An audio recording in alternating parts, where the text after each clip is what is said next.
Gracias, señor presidente. Pues voy a hacer un comentario y varias preguntas para los funcionarios que están en este momento aquí en el recinto.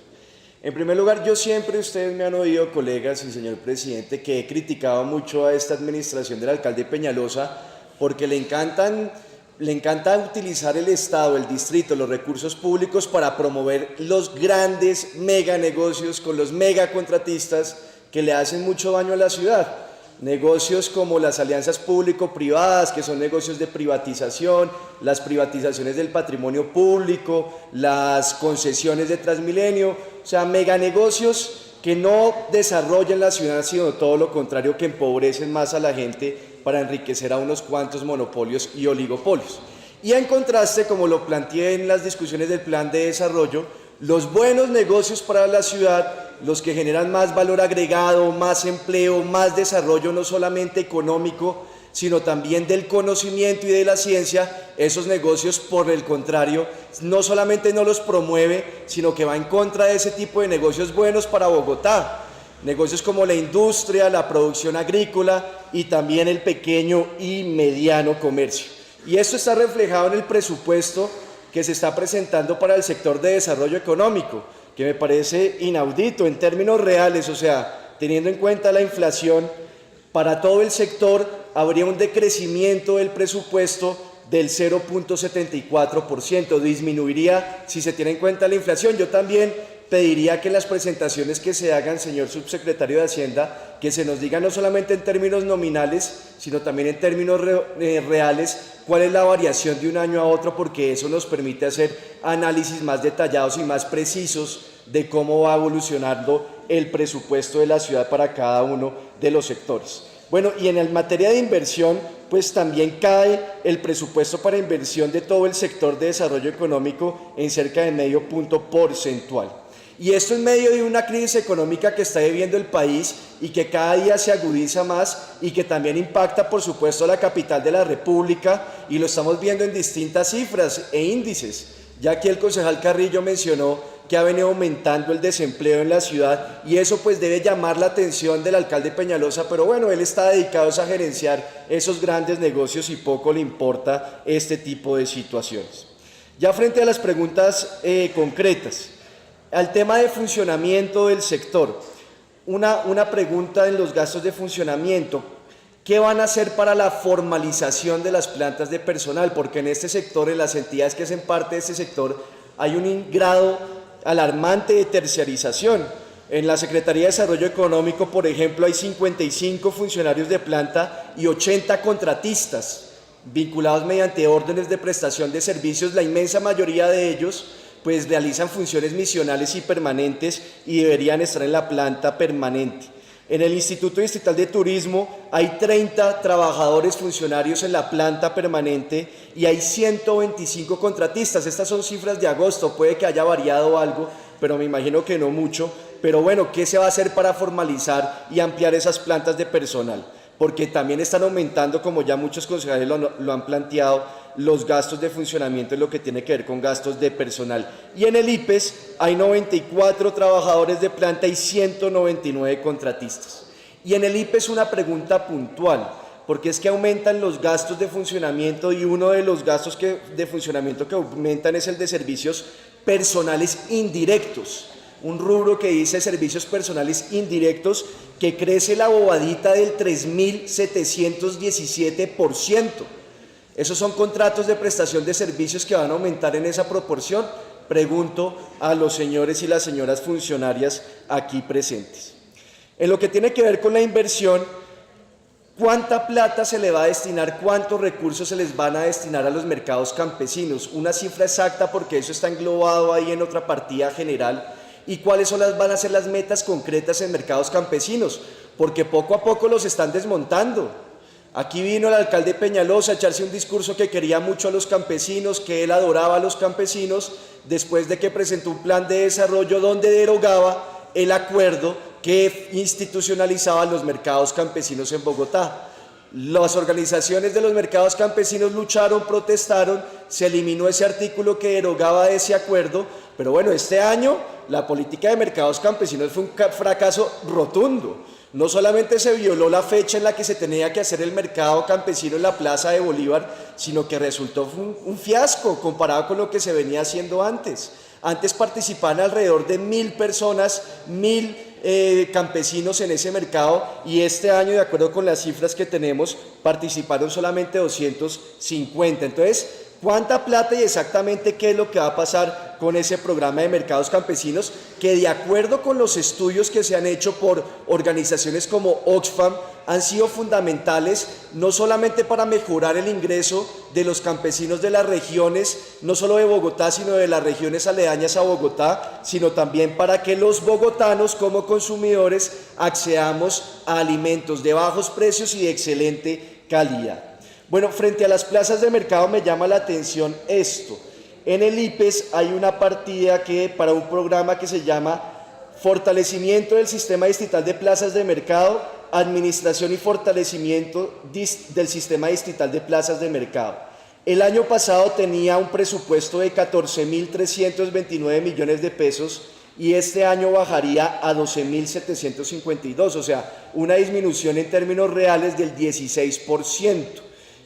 Quisiera preguntar por qué disminuye el presupuesto para este tipo de programas, y también llamó la atención sobre cómo se están ejecutando esos programas. Miren esto, hay una meta que es número de espacios comerciales formalizados en las plazas de mercados. Para el año 2016 la meta era de 378 espacios y la ejecución, de acuerdo con lo que nos dicen en el proyecto de presupuesto, va apenas en 14, de 378 apenas van en 14. Y para 2017 la meta es también de 378. A este ritmo no van a cumplir la meta de 1.890 espacios comerciales formalizados que tienen para este cuatrienio. Así que el gran gerente, la gran gerencia que nos presentaron en la campaña electoral, por lo menos con las cifras que llevamos por ahora, esa gran gerencia no aparece por ningún lado. En lo que tiene que ver con los vendedores informales, que han recibido bastante garrote en este año por parte del alcalde Peñalosa, también hay una disminución en una partida que se llama Generación de Alternativas Comerciales Transitorias para Vendedores Informales. El año pasado estaba en 15.452 millones, baja este año a 12.776 millones, una disminución en términos reales del 22%. Entonces, mientras les dan garrote, desalojándolos por toda la ciudad, violando las sentencias de la Corte Constitucional, disminuyen los recursos para darles alternativas de ingresos a estas personas que, por el modelo económico que es imperado en Colombia, por el neoliberalismo y la destrucción del empleo formal, pues han tenido que acudir a estas prácticas de rebusque. Y las metas también me llaman la atención en lo que tiene que ver con esto de vendedores informales.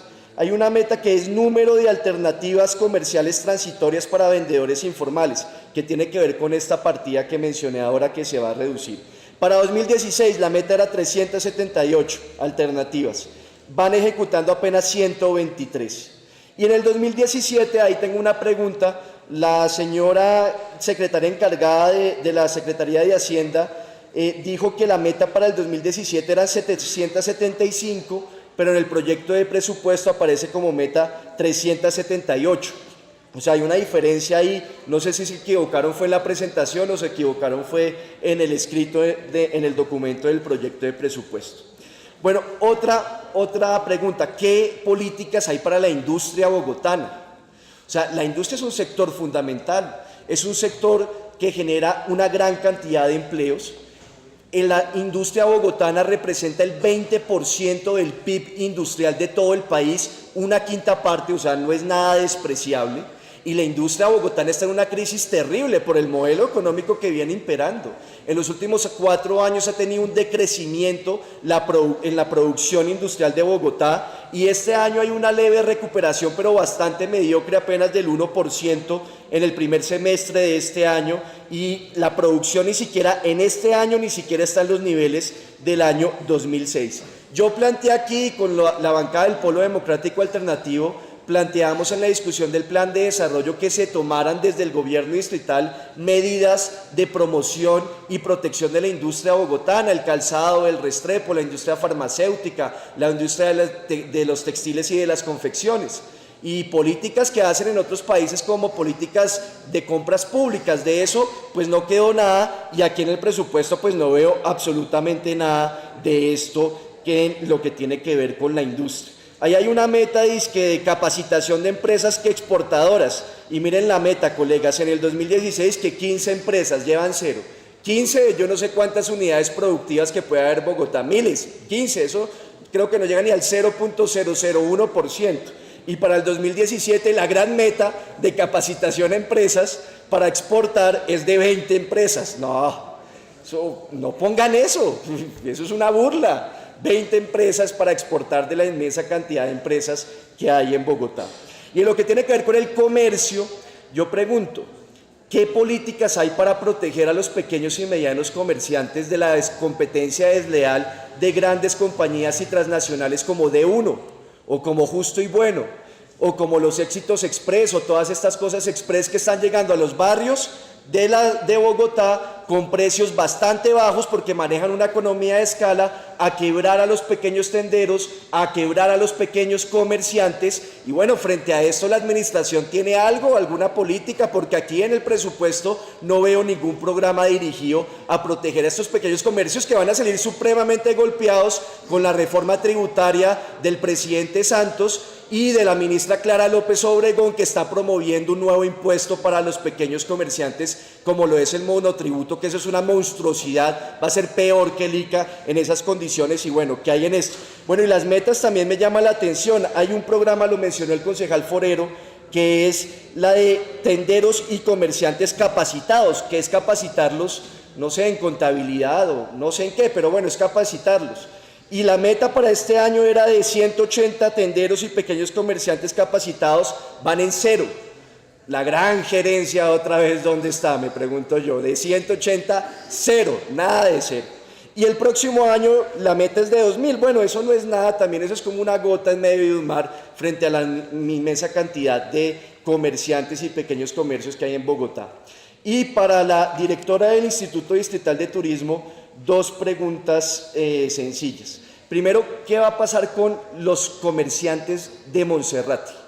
Ahí hay unos restaurantes, uno podría decir de lujo, ¿cierto? Pero también hay una cantidad de pequeños comerciantes, artesanos, pequeños restaurantes de comida típica, de lo que se conoce como la fritanga, que llevan allá 40 años. Incluso una asociación de esos pequeños comerciantes logró llevar el agua potable arriba al cerro de Monserrate. Eso no tenía cómo llegar con agua potable, hicieron un acueducto comunal y eso ha venido funcionando supremamente bien. Hoy esos comerciantes están casi que quebrados porque cerraron el camino y eso no han podido ejecutar bien las obras. Otra vez aparece la gran gerencia del alcalde Peñalosa y no han podido resolver el problema del sendero para reabrirlo, y eso ha disminuido en proporciones gigantes las ventas de esos comerciantes. Y ahora están amenazados por esta nueva decisión que, lo que entiendo yo, pues lo que ha salido en los medios de comunicación es que va a acabar con todos esos locales comerciales que hay en el Cerro de Monserrate. Y bueno, eso es atractivo para el turismo, ustedes que tanto están hablando del turismo y demás.